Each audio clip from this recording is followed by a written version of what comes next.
What is up, everyone? My name is Tom. I like to give fitness advice, discuss training ideas, and give you my own personal experience within the game. So, welcome to my channel. This is my first video, so let's see how it goes. So today I'm going to talk about how to get better at pull-ups. So whether you can't do any pull-ups or you can do a few reps, I'm going to discuss how you can get better at them. Now, I'm not going to discuss specific programming details, i.e. sets and reps and stuff like that. I'm going to give you more of a broad and general idea of how to improve at them. So more so the fundamentals to say on how to get better at them. So my first point, make it the main focus. What I mean by that is make the pull-up your primary focus for that workout. So don't throw it in as a secondary exercise or something you do later on after you've already been training hard, you're kind of tired, you've got a bit of mental fatigue as well as physical fatigue. You want to put all of your energy into improving that pull-up. Whether you're trying to get your first rep or you're trying to improve your reps, you want your primary focus to go on that for a period of time. You don't have to keep it this way forever. Sooner or later you are going to get quite proficient at them, and then you can move it to more as a later movement in your workout. So my second point, high frequency. So what I mean by high frequency, you're doing the pull-up multiple times throughout the week. You're not just doing it once or even twice a week. You want to up the frequency, so you're doing it more often. Strength is a skill, and with any skill, the more you practice it, the better you get at it. So I've got some notes here I'm going to read out. So you want to be doing it anywhere from 2 to 7 days a week. Like I just said, two is on the extremely low side. If you can already do some reps and you're able to even add some weight, then 2 days can be okay. Up to 7 days a week, a full week, that is on the most extreme side. Somewhere around the 3, 4, 5 days in the week is probably optimal. Now, you don't want to be going absolutely balls to the wall if you're doing it 6, 7 days a week. You don't want to be hitting failure all the time. So the way I would structure it, the way I would advise you to do it would be 2 to 3 days. You're training either to failure or very near failure. So 1 to 2 reps left in the tank. The next 2 to 3 days, you want to do more of a grease the groove method. So you're not going anywhere near failure really. You're just practicing the movement. Now, I just mentioned the grease the groove method, a quick rundown of what that is. You pick a movement, a calisthenics, a bodyweight movement. This stuff works very, very well for it. So, what is it? Pretty much you do a movement near enough every day throughout the week, but like I said, you go nowhere near failure. So you want to do half or even less of the total amount of reps that you can do. So for example, you can do 10 pull-ups. You want to jump up on the bar, bang out 3 to 5 reps. Really good form, really dial in that form. And then you want to do that multiple times throughout the day. So by the end of the day, you've got quite a lot of volume of the pull-ups, but because you haven't gone to failure or near failure on any of them, your nervous system and your muscles won't be fatigued. And also you're teaching your body good form. So your body is getting used to performing the reps with good form. Next one. Spend more time on the bar. So when you're actually doing the pull-ups, if you can't do high reps, if you can't even do that, you're not spending very much time on the bar.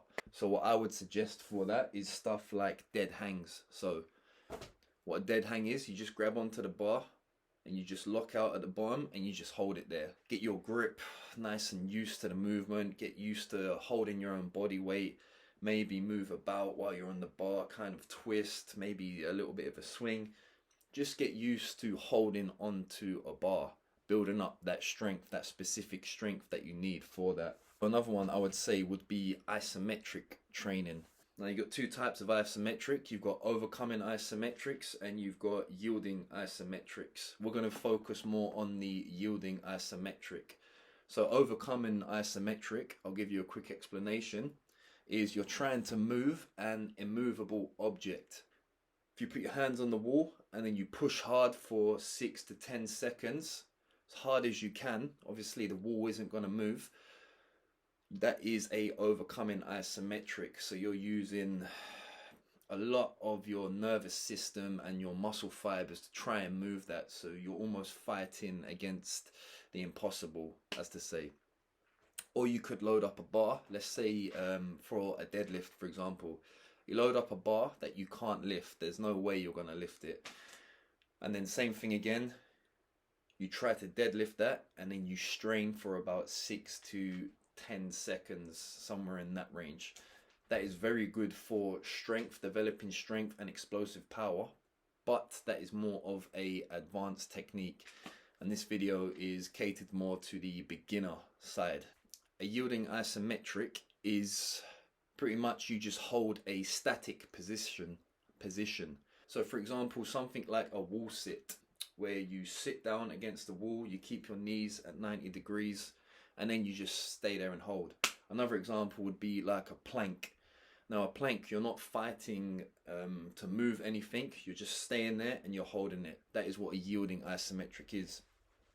So jump up on the bar if you can, hold it at the top, because that is probably where you're going to spend the least time if you're not very good at pull-ups. So find something to step on, jump up to the bar, and then try and just hold that for as long as you can. Try and aim for 30 to 60 seconds in that, somewhere in that region. Good thing about isometric is because the muscle isn't actually going through any movement, it's not stretching and contracting, you're not gonna damage the muscle fibers, what normal training is with the concentric and the eccentric. So because of that, you're not going to impede your recovery. So that is a good little thing for almost greasing the groove, doing it in your downtime on your off days, just jumping up and holding the bar. Also, another good point with isometrics is that they have a 15-degree strength carryover. So what that means is 15 degrees in either way, you're going to get stronger in that position. So if you train there, the middle and near the end, you're strengthening your body in the whole range of motion for the pull-up. On to my next point, assistance exercises. Now these ones I've listed, there are a few more, but I've listed what I believe are the most specific to your training. These are in no specific order anyway, I've just written them down. So the first one is band pull-ups. So with a resistance band, you wrap it around the top of your pull-up bar. Then you pull it down. You either put your knees in the bottom of the band or you put your feet there, and then you just proceed to do the pull-ups. So it allows you to do the movement because it is making you lighter. Next one is negative reps. Also, I like these a lot. So a negative rep is you're only doing the eccentric portion of the lift. So in general, you are a lot stronger on the negative portion than you are on the concentric portion of the exercise. So how you do that, you just step up on something, a box, chair, whatever, go to the top of the bar. When you're at the top of the position, you just step off and then you just lower yourself all the way down under control. Try and make the set, the rep, last as long as it can. Then when you get to the bottom, step on the box or whatever again, go to the top and then lower yourself down. Next one will be jumping pull-ups, very similar to a negative pull-up, but instead of standing on something and going to the top, you just jump up.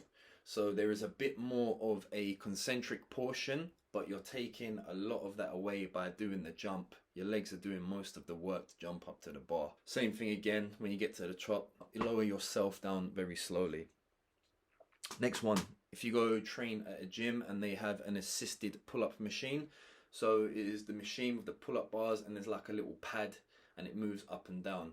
It's a very simple machine. Sometimes using the resistance bands can be a bit awkward to get them on your knees and stuff. So if you have a pull-up machine, go for it, pump out reps. Also with a pull-up machine, it is a bit easier to progressively overload as opposed to resistance bands because you have specific weights. So one day you can put it on, let's say 50 kilo. So it takes 50 kilo away from you. And then in a few weeks time, you can put it down to 45 kilo. Do the same amount of reps. So it is a bit easier to track, a bit easier to progressively overload with that. Next one, like I just mentioned, isometric holds, either at the top, the middle, or near the bottom. Next one would be the lat pull down. This isn't the most specific to pull-up strength. Still very similar, you're still hitting the same muscles, but the carryover to a lat pull down to a pull-up isn't exactly a 1-to-1 ratio. I'm sure you've seen videos or even in person, someone can do a lat pull down with a lot of weight, even stacking the machine, but when they jump up on the pull-up bar, they struggle to get 10 reps. But that being said, strength is strength. You are going to be hypertrophying the same muscles that are involved in a pull-up, especially if you can't get any reps on a pull-up. The lat pull-down machine is a great way to really strengthen those muscles that you need for a pull-up. So my next point is weak point training, number 4. This is specifically more for someone who can do a few reps, maybe in the 5 to 10 range, or maybe even more. And you notice certain points of your body are given out. The first point, a very common one I would say, is the grip and forearms. If you notice that your grip and forearms are given out before your back and you simply can't hold on to the bar, or you get such a lactic acid burn in the forearms that is stopping you from getting as many reps as you can, there's a few ways you can train for that. But the first one I would say is thick grip training. Get a pair of fat grips. They're like rubber grips you put on a bar, makes the diameter bigger, harder on the grip, or simply wrap a towel around the bar or the dumbbell, whatever you're using. If you're able to wrap it around the pull-up bar or put them on there and hold on to that, that is a great way to build up the forearm and the grip strength, very specific to the movement. Next one would be curls. So hammer curls, where you've got a neutral grip and you curl it, and then supinated curls where you curl it up like that. I would go for more of the hammer grip style curl, simply because when you do a hammer grip, you're recruiting a bit more of your forearm muscles and a bit more of the outside head of the bicep. Supinated curls, you are still going to hit a bit of forearm, but most of the stress is going to be on the peak of the bicep. Depending what grip you're doing on the chin up, it may or may not have the best carryover. So I would go for more of the hammer curl. Also with the hammer curl, you are a lot stronger in that position, so you're able to move more weight, which will down the line carry over to your pull-up strength. There is a lot of arm involvement, a lot of elbow flexion in the pull-up movement. So strengthening your biceps and your forearms is a great way to help you improve on that. Next one would be dead hangs. Jump up onto a bar and you just hang. After that would be stuff like farmer's walks, barbell holds. So a farmer's walk, you grab 2 dumbbells, or if you have the farmer's walk handles, that's even better. You just grab them and then you just go for a walk with them. If you've never tried it before, give it a go. You'll notice a really good burn in the forearms, even the fingers and the hands. Same with the barbell holds. You just grab a bar, you just stand up with it like you're at the top of a deadlift, and then you just hold it. You can do pronated or supinated, and then you just build up from there.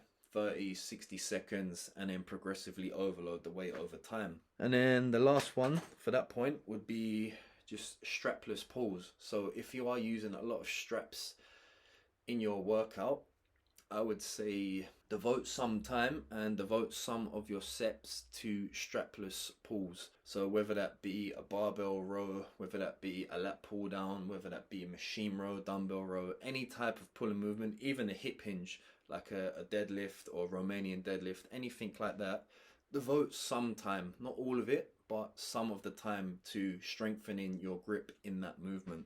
I like to use straps quite a bit. Not on my pull-ups, but certain things like the hip hinges and stuff, I like to use straps on that because I want to focus more on the targeted muscles. But that being said, I don't struggle on the grip, so I don't really need to focus on that specifically strapless pulls. But over time, you will notice as you get stronger on holding on to barbells and dumbbells, your grip will get stronger on the pull-up. So the next point on that Lats and upper back, they are a primary mover in the pull-up exercise. Depending on what grip and elbow position you are doing on the exercise, the muscles you target really depend on where your elbow position is. So to put it briefly, the wider your elbows are, the more they flare out, the more upper back region you're going to hit. The more your elbows are in and closer to your body, the more of the lats you are going to hit. So depending what type of pull-up you're trying to get, you want to do assistance exercises that are going to prioritize those muscles. Stuff for the back could be any type of strict row. Inverted row, where you have a bar that's about waist height and you climb underneath it and you almost do a reverse push-up. So you just roll the bar into your chest. You can do various grips on it. You can angle your body slightly to make it easier or harder. And then after that, any type of chest supported row. Your chest supported cable machine, chest supported T-bar row, or a seal row. Those are going to be very beneficial for hypertrophying and strengthening the back. The reason I'm saying chest supported and strict rows is because it's in the name, it's strict, so you can't cheat. It's extremely hard to cheat. If you're doing standing barbell rows, they can be beneficial, but those are very easy to cheat on. So I would go for more of the strict side if you really want to target those back muscles. Next point. Train all the grips and all the variations of the pull-up. Now, you want to do overhand, neutral grip, chin-ups, and also rotating handles if you have access to them, like gymnastic rings. Because it is a similar movement, even though they are different grips and your elbows are in different positions, they're all going to have carryover to each other. Some will have more carryover to others, but in general, if you get stronger at one type of pull-up, all your types of pull-ups will get stronger to some degree. Like I said before, strength is strength. So if you get stronger at a movement and then you do another movement that incorporates similar muscles, you are going to improve on that. Some people will improve on it more than others, depending on your body structure, your strengths, your weaknesses, stuff like that. But to keep it simple, there is a lot of carryover. Final point is to be patient. Now, this applies to way more than just pull-ups. So anything in training, anything training related, you want to be patient. It takes a long time to build muscle specifically and also get strong. If you're very weak at a movement, it does take time. How much time? I can't say. That differs from person to person. Others will progress faster, others will progress slower. But don't let that discourage you. The most important thing to any type of training, regardless of what your goals are and what you're training for, your style of training, any of that stuff, the most important thing is consistency. You want to think of training as a long-term gain, not just a little 12-week little program that you want to get shredded for summer or you want to bulk up a bit. No. If you have that mindset, you're not going to last very long. So the most important thing is to be patient, trust the process, trust what you're doing is working, and then also fall in love with the process. So don't think of the end goal. Try to get the mindset of actually enjoying and loving the process. If you take that approach to it, then you will achieve all the goals you set out to achieve. So that is all I have to say on the pull-up. Like I mentioned before, this is more of a foundational, general video on how to improve them. Let me know what you like about the video. Comment down below, do all that good stuff. Until next time, peace.